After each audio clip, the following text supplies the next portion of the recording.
దివ్యవాణి TV ప్రేక్షకులు అందరికీ నా నమస్కారములు. దివ్యవాణి టీవీ ప్రోగ్రాంలోని నన్ను మలచిన దేవ అను ప్రోగ్రామును వీక్షిస్తున్న మీ అందరికీ నా శుభాభివందనములు.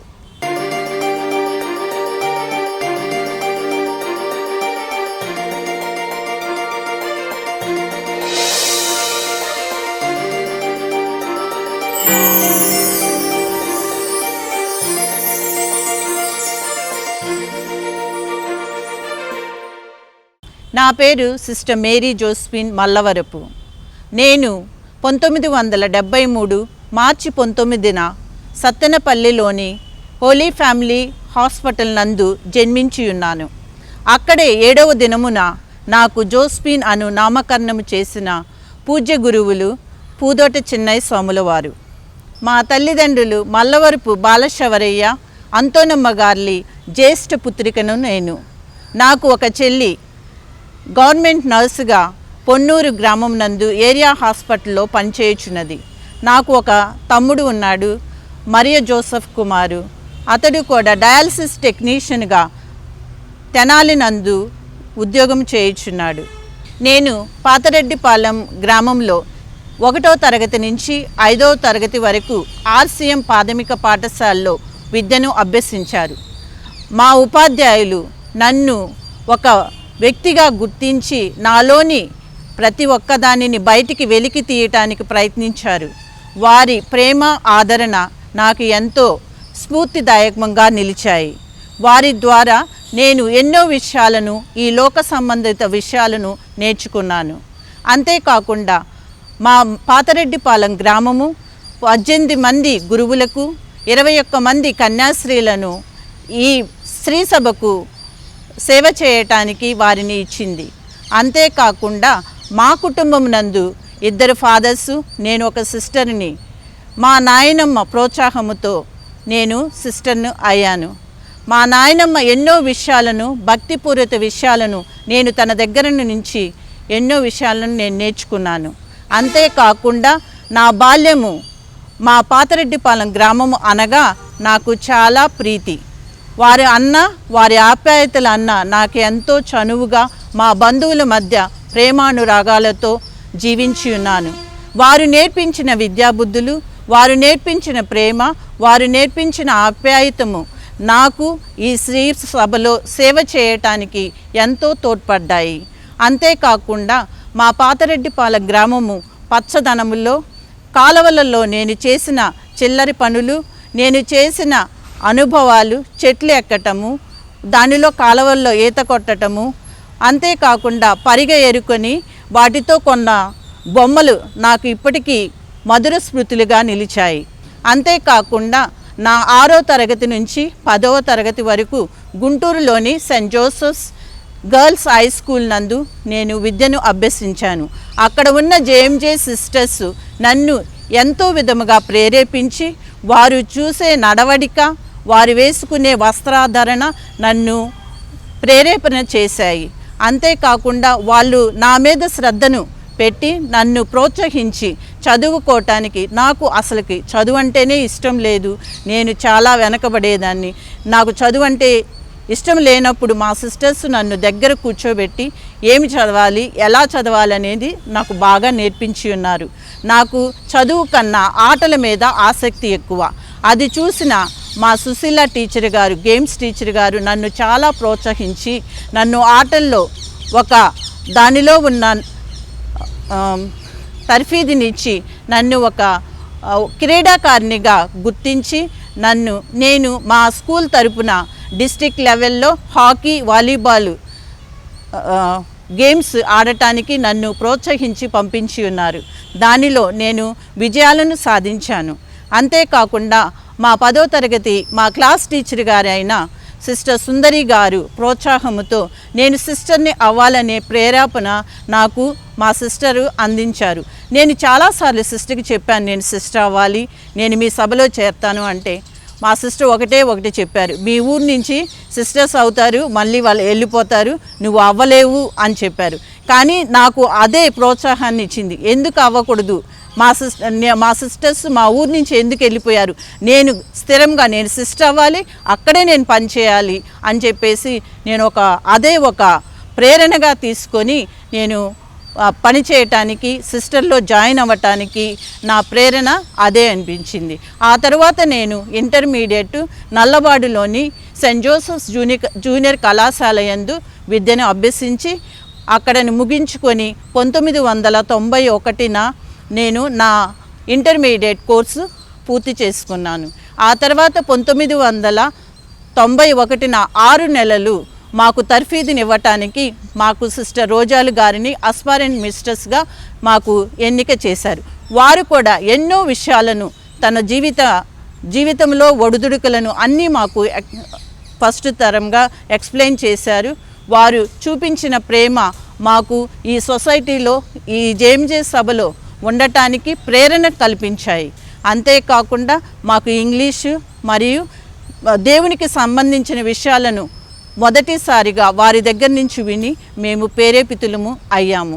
ఆ విధముగా నేను అస్పారెంట్స్లో చేరిన నేను మా తల్లిదండ్రుల ప్రోత్సాహం లేకపోయినా వారికి నేను సిస్టర్ అవ్వటం అస్సలు ఇష్టం లేదు.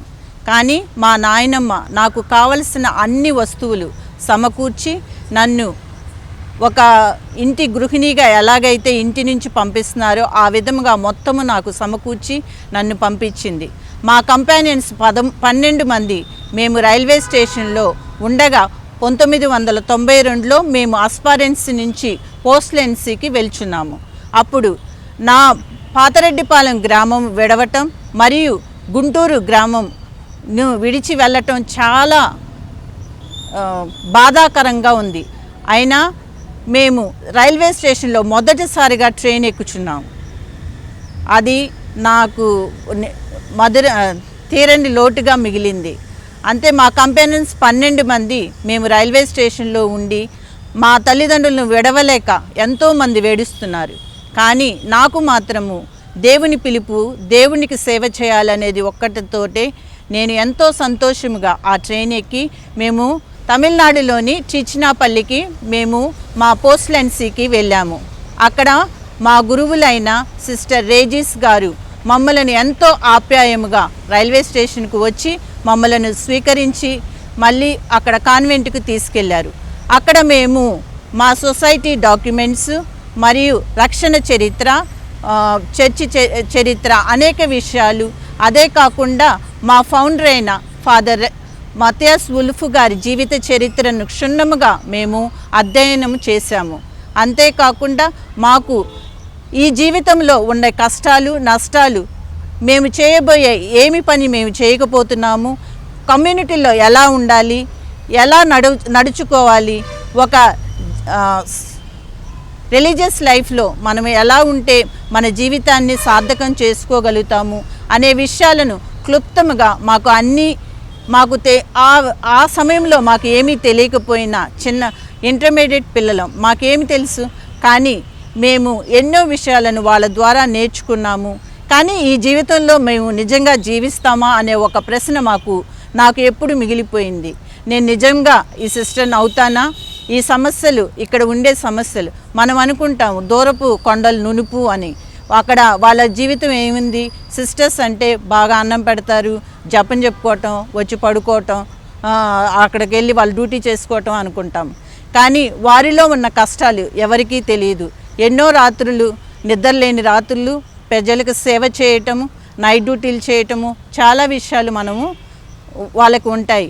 అంతేకాకుండా ఎక్కడో కేరళలో పుట్టి, ఎక్కడో తమిళనాడులో పుట్టి, ఎక్కడో ఆంధ్రాలో పుట్టి మనము వేరే వేరే రాష్ట్రాలకు వెళ్ళి సేవ చేయటము, మరియు అక్కడ వాళ్ళు తినే ఆహారము మనకి అనుకూలించకపోయినా వారు చేసే ప్రతి పనిలోనూ, వారు చేసే ప్రతి కార్యక్రమంలో ముందుగా ఉండి వారి యొక్క భాషను నేర్చుకోవటము. ఆ విధముగా నేను ఎన్నో విషయాలను నా తర్ఫీదు సమయంలో నేను నేర్చుకొని ఉన్నాను. అదే విధముగా నేను 1995న తమిళనాడులోని తిరుచినాపల్లిలో నా మొదటి మాట పట్టును స్వీకరించి ఉన్నాను. ఆ విధముగా శిక్షణను పూర్తి చేసుకొని సెయింట్ జోసెఫ్స్ హాస్పిటల్ నందు నర్సుగా ట్రైనింగ్ పొందటానికి అప్పటి మా ప్రొవిన్షియల్ సుపీరియర్ గారి అయిన సిస్టర్ స్టెల్లా మ్యారిస్ గారు నన్ను ప్రేరేపించారు. వారు నన్ను నర్స్ ట్రైనింగ్కి వెళ్ళమని చెప్పగా నాకు అసలు నర్సింగ్ అంటేనే ఇష్టం లేదు. కానీ సిస్టర్ నేను ఒక టీచర్గా అవుతాను సిస్టర్, నేను నర్సును అవ్వను అని చెప్పాను. కానీ సిస్టర్ నువ్వు హైట్గా ఉన్నావు, నువ్వు చాలా బలంగా ఉన్నావు, నువ్వైతే పేషెంట్ని ఎత్తగలవు అని చెప్పి నన్ను చాలా విధాలుగా ప్రేరేపించిన విధంగా సరే సిస్టర్ నేను చేస్తాను అని చెప్పి నా ఆమోదాన్ని అంగీకరించి నేను నర్సు ట్రైనింగ్ కోసము అక్కడ Saint Joseph school of nursing నందు నా శిక్షణను పొంది ఉన్నాను. ట్రైనింగ్ ఇచ్చిన సిస్టర్ డొమినిక్ మల్లవరపు గారు నాకు చాలా ప్రేరణ ఇచ్చి వారు నాకు చాలా విషయాలను క్లుప్తంగా ఈ సేవ చేయటంలోని ఉన్న అన్నీ నాకు తెలియపరిచారు. అదే విధముగా నేను ప్రతి విషయాన్ని ఫస్ట్ ఇయర్ నుంచి థర్డ్ ఇయర్ వరకు పేషెంట్లతో మాట్లాడటము, వాళ్ళల్లోని ఆప్యాయతను పొందటము, వారికి ఉన్న గుణాలను ప్రతి ఒక్కరిని రోజు పలకరించి మీకు ఏమి కావాలి అని చెప్పి పేషెంట్ నేర్చుకోవటము, వాళ్ళకి ఎలా వచ్చింది ఈ రోగము, ఆ రోగము ఎందుకు వచ్చింది, ఎప్పుడు వచ్చింది, వాటి గురించి నేను క్లుప్తంగా పోయి చదవటము చేసి నేను ఒక మంచి నర్సుగా నేను తర్ఫీదును వాళ్ళ ద్వారా పొంది ఉన్నాను. అదే విధముగా నేను 2001 మనము జనవరి 26 మనము మర్చిపోలేని దినము.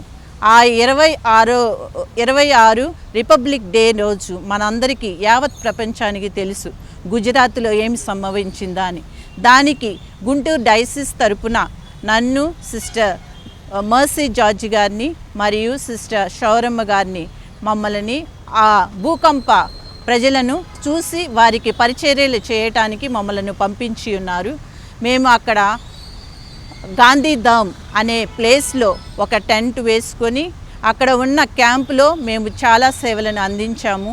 రాత్రి అంతా పేషెంట్స్కి వాళ్ళకు కావలసిన నిత్యావసర వస్తువులను సిద్ధం చేసి తెల్లారి లారీ ఎక్కి వాటినన్నిటినీ వేసుకొని ఎవరెవరికి అవసరమో ప్రతి ఒక్క విలేజ్కి వెళ్ళి వాళ్ళకి ఆ నిత్యావసర వస్తువులను అందించేవాళ్ళము. అదే కాకుండా అక్కడ సంభవించిన భూకంపము నా కళ్ళ ముందు అలాగే ఉంది.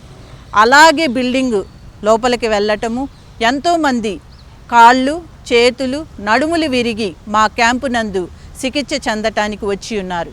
వాళ్ళను చూసి ఇదా జీవితము అని అనిపించింది నాకు. అది ఒక మార్గదర్శకము. అలాంటి భయంకరమైన గుణపాఠమును నేను నేర్చుకొని ఉన్నాను. మనము మన శక్తి మీద కాకుండా దేవుని శక్తి మీద ఉండటము, దేవుని మీద ఆధారపడటము అనేది నా మొదటి ఆ మనుషులను చూసిన తర్వాత నాకు అనిపించిన ఒక నిజము. జీవితంలో ఎన్నో అవ్వాలనుకుంటాము, ఎన్నో చేయాలనుకుంటాము. కానీ మనకి ఏదైనా విపత్తు మనకు సంచరించినప్పుడు మన డ్రీమ్స్ మన ఆలోచనలు మొత్తము పటాపంచలే అయిపోతాయి. కానీ నాకు కనువిప్పునిచ్చి ఎంతోమందికి సేవ చేయటానికి నాకు ఈ అవకాశాన్ని ఇచ్చిన మా జేఎంజే సభ కొరకు మరియు దేవాతి దేవునికి మా జేఎంజే సభకు నేను సదా ధన్యురాలను.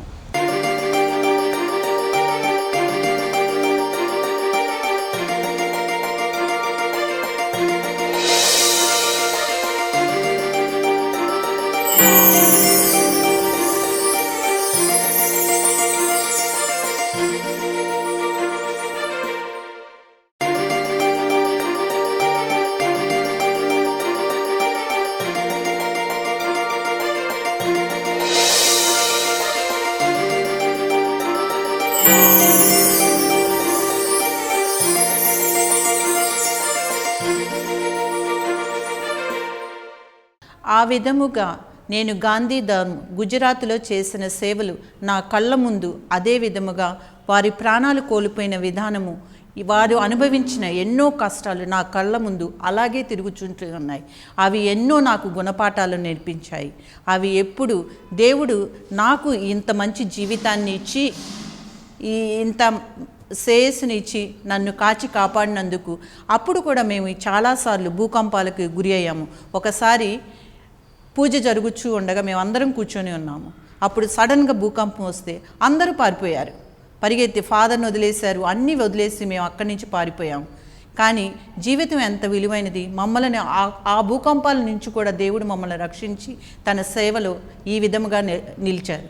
ఆ తర్వాత నా నర్సింగ్ ట్రైనింగ్ను పూర్తి చేసుకొని నేను 3 సంవత్సరములు ఒరిస్సా రాష్ట్రంలోని సాంబల్పూర్ గ్రామం నందు నేను నర్సుగా నా సేవలను అందించాను.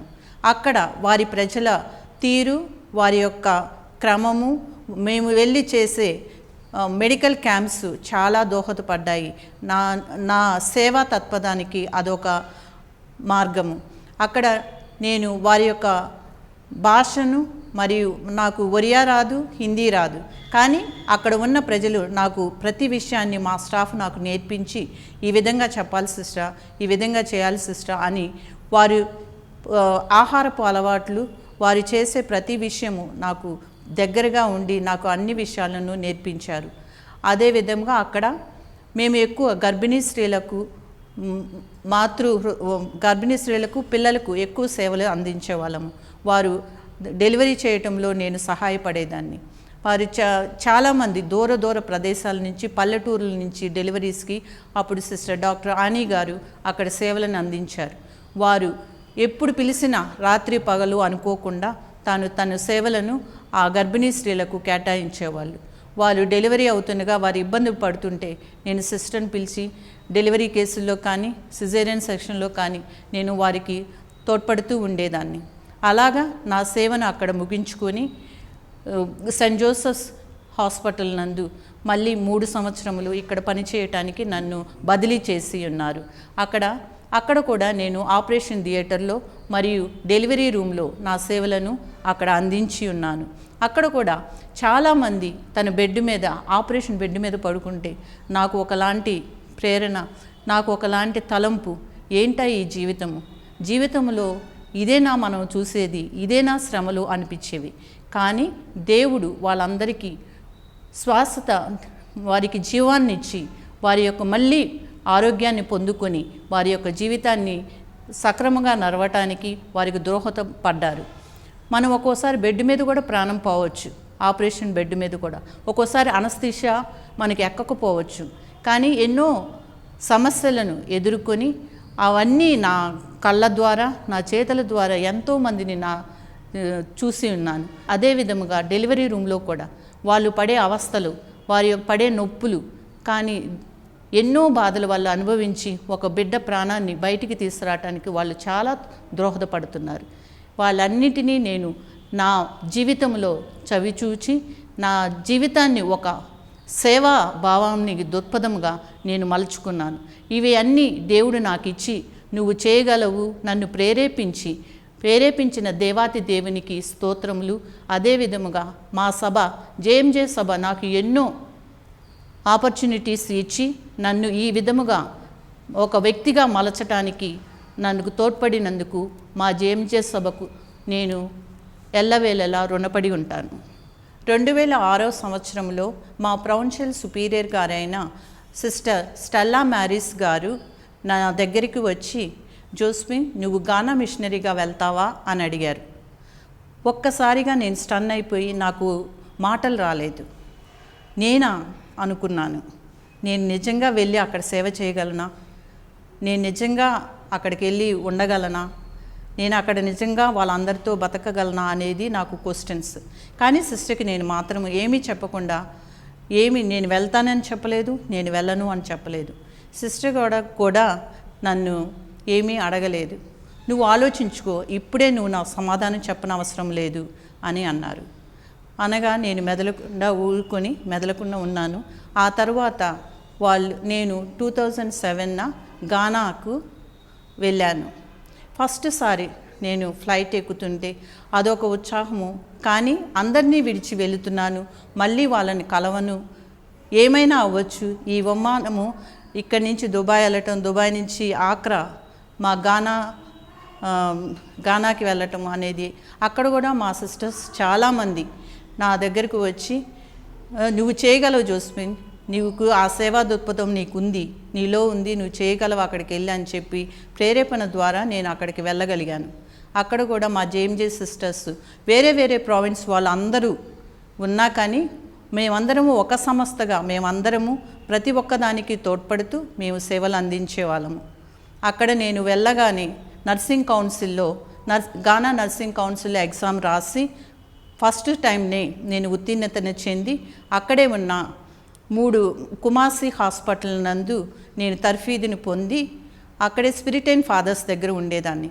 అక్కడ ఆహారపు అలవాట్లు మన భారతదేశపు ఆహారాలు భిన్నంగా ఉన్నాయి. అక్కడ ఫుడ్ నేను అసలు తినే పరిస్థితిలో లేను. అక్కడ కెంకే, బంకు, పుఫు, యామ్ అనేటివి అవి ఎప్పుడు మన జీవితంలో మనం ఎప్పుడు చూసి ఉండం. కానీ అవి తింటేనే తిను, లేకపోతే లేదు అన్నట్టు వాళ్ళు టేబుల్ మీద పెట్టి వెళ్ళేవాళ్ళు. ఇంకా నాకేమీ తోచక ఏమి తినాలో తెలియదు. కానీ రోజు కొంచెం శనక్కాయలు కొనుక్కొచ్చుకొని వేడి నీళ్ళు వేసుకొని తిన్నాను. ఫస్ట్ టైం నా జీవితంలో ఆకలి అనేది ఏంటో నాకు అప్పుడు తెలిసింది. ఆ జీవితాన్ని అలా 3 నెలలు నేను ముగించుకొని నా సర్టిఫికెట్ తీసుకొని గానాలో నా నర్సింగ్ సేవలను కొనసాగించి ఉన్నాను.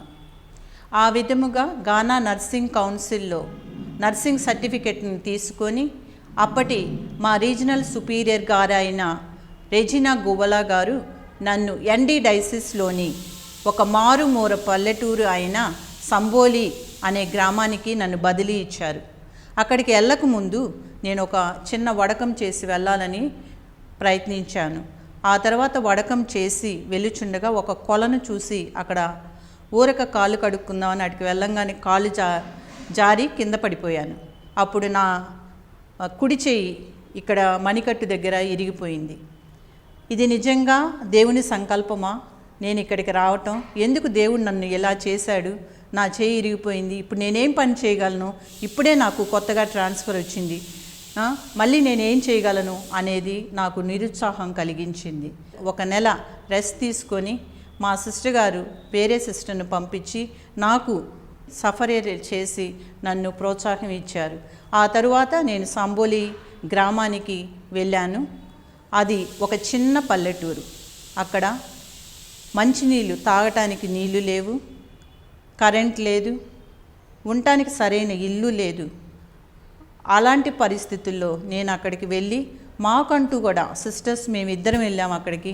అక్కడ మేము వెళ్ళి ఉండటానికి కూడా ఇల్లు లేదు. కానీ అక్కడ బిషప్ గారు మమ్మల్ని వచ్చి అక్కడ ఉన్న హోలీ క్రాస్ అనేది చిన్న క్లినిక్ ఉంది, దానిలో పనిచేయటానికి మమ్మల్ని పిలిచారు. అక్కడ ఉన్న ఎస్విడి ఫాదర్స్, వాళ్ళు కేరళకు చెందిన ఫాదర్స్ ఒకళ్ళు ఉన్నారు. వాళ్ళ ద్వారా బిషప్ గారికి రికమెండేషన్ చేసి మమ్మల్ని పిలిపించారు. మేము వాళ్ళ దగ్గర ఉంటూ ఆ క్లినిక్లో పరిచర్యలు చేస్తూ గ్రామానికి వెళ్ళి అక్కడ చేసే వాళ్ళు నిజంగా అక్కడ పేదవాళ్ళంటే పేదవాళ్ళు, కటిక పేదలంటే వాళ్ళే నేను ఫస్ట్ టైం చూస్తుంది. వాళ్ళ ఇల్లు మట్టితో కట్టినవి, రెల్లితో పైన కప్పుకొని వాళ్ళ జీవన శైలిని అలా కొనసాగించేవాళ్ళు. వాళ్ళు తినటానికి వాళ్ళు పండించే పంటలు, వాళ్ళు తాగటానికి ఒక చిన్న కాలువ, లేకపోతే గుంటలు తీసుకొని దాంట్లో వచ్చే నీళ్లు వాళ్ళు తాగగలరు. అంతేకాకుండా అక్కడ స్త్రీలు చాలా అవస్థలు పడుతున్నారు. ప్రతి సంవత్సరం ఒక బిడ్డ పుడతానే ఉంటారు, వాళ్ళే వస్తారు హాస్పిటల్కి, వాళ్ళే బట్టలు ఉతుక్కుంటారు, వాళ్ళే మళ్ళీ పిల్లని వెనక్కి కట్టుకొని వెళ్ళిపోతూ ఉంటారు. నాకు నిజంగా ఆశ్చర్యంగా అనిపించింది. మన వాళ్ళు ఇక్కడ చూస్తే ఆ హాస్పిటల్లో ఎంతోమంది వాళ్ళతో వచ్చి డెలివరీ చేసి మళ్ళీ బయట వెయిట్ చేస్తా, ఎప్పుడు పుడతారా అమ్మాయి అబ్బాయి అని, పిల్లలు పుట్టంగానే అవి ఇవి అన్నీ కొనుక్కొని వస్తారు. అక్కడ అలా కాదు, వాళ్ళు పని కోసం వస్తారు, నొప్పులు రాగానే మా క్లినిక్కి వస్తారు, డెలివరీ అవుతారు, వాళ్ళే గుంట దవ్వుతారు, ఆ మాయనంత పొడుస్తారు, వాళ్ళే బట్టలు ఉతుక్కుంటారు, అన్నీ తీసుకొని వాళ్ళకు వచ్చిన పని చేసుకొని ఆ ఊర్లో మొత్తం మళ్ళీ తల మీద పెట్టుకొని ఆ బేబీని వెనక్కి కట్టుకొని వెళ్ళిపోతారు. నిజంగా మన భారతదేశంలో మనం అనుభవించే సుఖాలు వాళ్ళతో కంపేర్ చేస్తే మనం ఎక్కడున్నాం అనేది నాకు నిజంగా ఒక నిమిషము ఆలోచించవలసిన విషయం. అదేవిధంగా అనేక మంది అక్కడ ఉన్న దూర పల్లెల నుంచి మా క్లినిక్ వస్తూ ఉంటారు. అవి చాలా దూరం, ఒక 10 కిలోమీటర్స్ 15 కిలోమీటర్స్ దూరం కూడా ఉంది. అది చూసి వాళ్ళు రాలేని పరిస్థితుల్లో కొన్నిసార్లు అక్కడ జలప్రలయం మధ్యలో ఒక కాలువ ఉంటుంది, ఆ కాలువ ఫ్లడ్ అవుతుంది. ఫ్లడ్ అయినప్పుడు ఆ విలేజెస్ నుంచి మా దగ్గరికి రావడానికి కూడా అవస్థలు పడేవాళ్ళు. అలాంటి సమయంలో మా కారు ద్వారా వారికి కావలసిన మందులు, వారికి కావలసిన నిత్యావసర వస్తువులు మేము తీసుకొని వాళ్ళకి పంచేవాళ్ళము. అదే కాకుండా అక్కడ మెడికల్ క్యాంప్స్, అక్కడ లేడీస్కి ఏమైనా కావాలన్నప్పుడు మేము ప్రొవైడ్ చేసాము. కొంతమంది డెలివరీ అవ్వటానికి మా క్లినిక్కు వస్తా దారిలోనే కొంతమంది డెలివరీ అవుతారు. మేము అప్పుడు బైక్ మీద వెళ్ళి కార్డు కట్ చేసి బేబీని, మదర్ని తీసుకొని మా హాస్పిటల్కి వచ్చి మొత్తం శుభ్రం చేసి వాళ్ళని మళ్ళీ తిరిగి మా క్లినిక్ కార్లో వదిలిపెట్టి వచ్చేవాళ్ళం. అదేవిధంగా ఎవరికైనా బాగలేన పరిసర ప్రాంతాల్లో మేము మా జీబు వేసుకొని వెళ్ళి వారికి సుపరియర్ చేసి మళ్ళీ తిరిగి వచ్చేవాళ్ళం. నిజంగా అక్కడ వారి విశ్వాసము మా మీద చూపిన ప్రేమ అమోఘము. అంతేకాకుండా అక్కడ విశ్వాసము ప్రతి ఆదివారము అందరూ గుళ్ళో ఉంటారు. అది దేవునికి ఇచ్చిన సమయము. ఆదివారం అనగా సాబత్ మనం అంటాము. మనము ఎంతవరకు దేవునికి ఇస్తున్నాం? 1 గంట గుడిలో కూర్చొని ప్రసంగం వినడానికి చాలా కష్టపడతాం. అక్కడైతే 7 గంటలకు వెళ్ళి మేము 2 గంటలకు వస్తాం. అంటే డ్యాన్సింగ్ పొద్దునుంచి 7 గంటల నుంచి పూజ మొదలుపెట్టిన కాడి నుంచి అయిపోయే వరకు వాళ్ళు డ్యాన్స్ వేస్తూనే ఉంటారు. దేవునిలో లీనమవుతారు. వాళ్ళకి దావీదు మహారాజు ఎలాగైతే దేవుని సమక్షంలో నాట్యం ఆడాడో వాళ్ళు కూడా అలాగే నాట్యం ఆడుతున్నారని వారి భావిస్తారు. ఆ విధముగా మా తండ్రి చనిపోయిన పరలోక తండ్రి ఎల్లప్పుడూ నాకు తోడు నీడగా ఉంటారని నాకు ఒక గట్టి నమ్మకము. ఆ విశ్వాసముతో, ఆ ప్రమాణముతో దేవుని సేవలో ఎల్లప్పుడూ ఉండాలని, దేవుని ఎక్కడైతే మా ప్రౌన్షియల్ సుపీరియర్స్, మా సుపీరియర్స్ ఏమి చెప్పినా ఆ మాటకి కట్టుదిట్టంగా ఉంటానని నేను ప్రమాణం చేస్తున్నాను. అదే విధముగా నేను ఆ తరువాత ఇక్కడ Sattenapalli holy family convent elderly care సెంటర్లో పనిచేయటానికి నన్ను బదిలీ చేశారు. ఇప్పుడు మా వృద్ధులు, మా నాన్నను వాళ్ళ వృద్ధుల రూపంలో చూసుకుని నేను చేసే ప్రతి సేవ యందు వాళ్ళకి ఆనందము, ఆదరణ ఇవ్వాలని నా ఆశయము. అదే కాకుండా నేను ఇప్పుడు నాకు 52 సంవత్సరములు. ఇప్పుడు దాకా 10 సంవత్సరములు మాత్రమే నేను మా ఇంట్లో ఉన్నాను. 42 సంవత్సరములు చదువు కానీ, నా క్రమశిక్షణ విధానము కానీ అంతా నా జేఎంజే సంస్థ నాది. అది ఒక పెద్ద దిక్కుగా నన్ను ఆదరిస్తూ నాకు ఎన్నో అవకాశాలను ఇచ్చి నా జీవితాన్ని మలుచుకోవటానికి ఎన్నో శ్రద్ధగా నన్ను నడిపించింది. అంతేకాకుండా నాకు ఇప్పుడు 30 సంవత్సరములు ఈ రిలీజియస్ లైఫ్లో ఉండి అనేక సేవలను అందించాను. 2017లో నా సిల్వర్ జూబిలీ అయిపోయింది. నాకు ఇప్పుడు 30 సంవత్సరములు ఈ రిలీజియస్ లైఫ్లో నా జీవితాన్ని కొనసాగిస్తున్నాను. చివరిగా నాకు ఈ అవకాశమును కల్పించిన దివ్యవాణి టీవీ యాజమాన్యమునకు నా కృతజ్ఞతలు. May God bless you all.